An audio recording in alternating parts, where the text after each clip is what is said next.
Alright, let's get this out of the way before we start this review. Hot vampire lady, mommy, babu, babu, oh gya. Nice.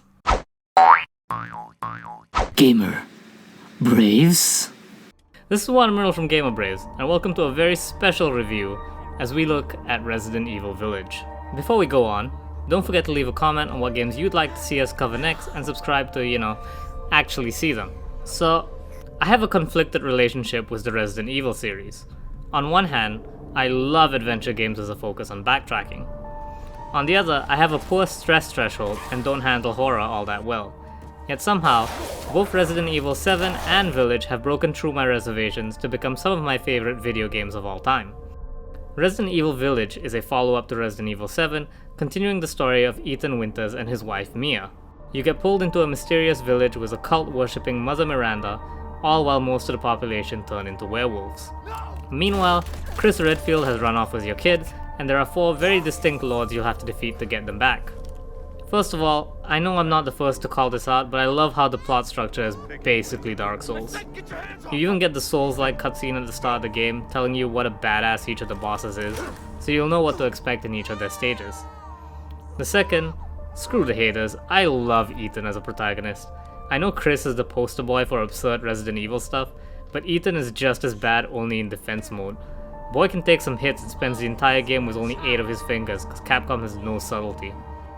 Off the bat, I really like the setup of Village. The whole 4 Lords setup is really neat, since each area is nicely divided and plays by its own rules. One thing you've probably heard by now is that everyone's favorite Lady Dimitrescu is only around for the first area, so if you're only buying this because you're thirsty for giant women, consider this your fair warning that she's not the game's nemesis. While that may be sad for some of you, this leads to some really amazing level design. The second Lord's area, for example, totally flips the script on you, turning the game into PT by stripping Ethan of all his gear, putting more of an emphasis on puzzles. Each area also has its own puzzles, complete with sub-bosses and shortcuts to open up. I really like when games do this because it makes all your struggling worth it in the end, since you'll be able to backtrack with ease. Some of the puzzles are also really cool and nowhere near as frustrating as Resident Evil's shadow puzzles. The weirdest one is a piano puzzle in Lady Dimitrescu's castle, where you have to play keys on a piano to solve it.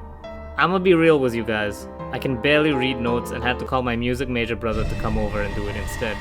Oof. Similar to Resident Evil 7, you're playing the game in a first-person perspective, although the game's not quite a first-person shooter. I mean, the game is way more action-focused than Resident Evil 7 for sure, but don't expect to be doing glory kills on any Lycans. Instead, weapons like the grenade launcher and pipe bombs are more often than not solutions to puzzles, although if you have any spares you can still chuck them at mobs of enemies.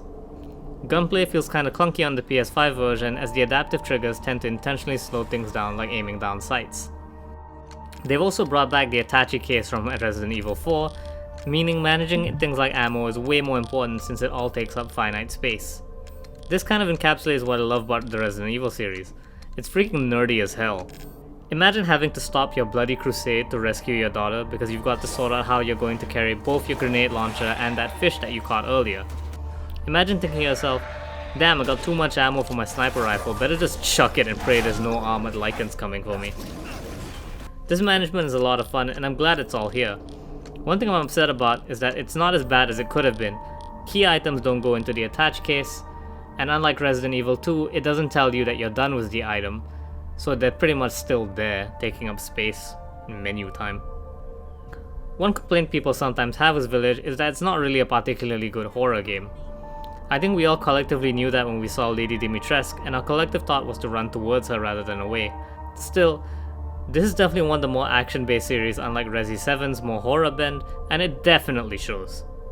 On one hand, I get that you probably think of Resident Evil Village as this big horror title and you might brag to your friends about how you're a big boy and wasn't scared at all by the game.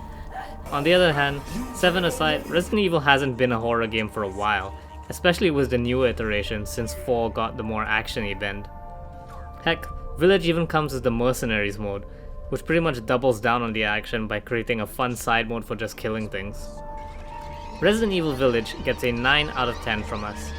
The game's a great mix of all the things that make Resident Evil such a beloved title, distributed in perfectly paced chunks that you wouldn't get tired of any one zone for too long. It's also got the perfect blend of Resident Evil gameplay, which consists of micromanaging items, exploration, puzzles, and avoiding enemies who are constantly pursuing you. While the story is definitely a better experience if you'd played Resi 7 beforehand, it doesn't rely on it too much. Watching the recap they offer makes this a pretty okay game if you've never played a Resident Evil and are just eager to get on that big vampire goodness. It's great to see Capcom treating one of their core franchises so well, especially since they've been on a roll so far with other titles like the Monster Hunter series.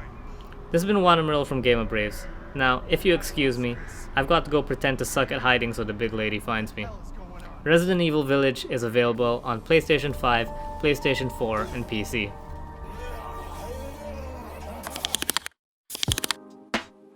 Today's comment comes from our Guilty Gear Strive gameplay, where 16-bit writes, and this is translated, "Did they really remove the nudity from the characters? Ridiculous, bro.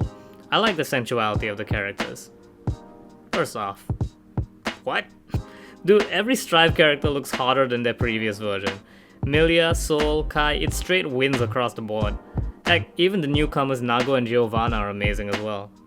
I'm guessing you're one of those upset about Ino not dropping her top anymore, in which case, maybe you should find some real things to be upset about. Just saying. Thanks for the comment, and don't forget to leave your own to get it read on the show. See you!